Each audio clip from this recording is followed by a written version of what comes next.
Hello, Carl here with Sustainability Theory News. We're over at nationalgeographic.com, and they have an article on a food forest, how to farm a forest and feed a neighborhood.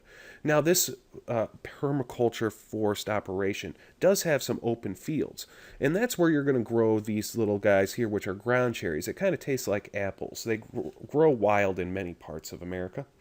And here he has a acorn puree with some fermented sweet potato greens served on a edible leaf. Now, acorns are very calorie dense, and they talk about in the intro a well maintained understory can produce as many calories per acre as a field of wheat. That's the theory. They don't really have hard numbers in here, but trees can produce a lot of calories. Acorns can be made into a flour or a paste that's as calorie dense as wheat flour. Also, walnuts and pistachios, almonds, cashews, all very calorie dense crops. Peanuts are, of course, grown underground. But sweet potatoes, they also grow mushrooms in the understory. Sweet potatoes really like a little bit of sunshine, though.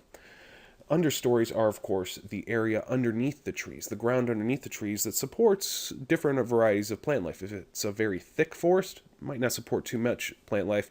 So your best bet is to grow some mushrooms or shade-tolerant plants, ginseng, golden seal for medicines, that sort of thing.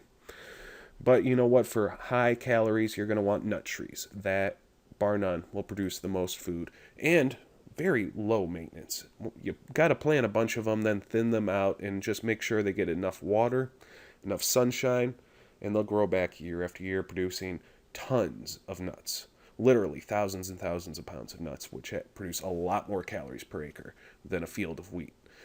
Anyway, you can read more about this article in the link in the description. And if you'd like to see more news headlines like this, subscribe to my channel. Have a great day.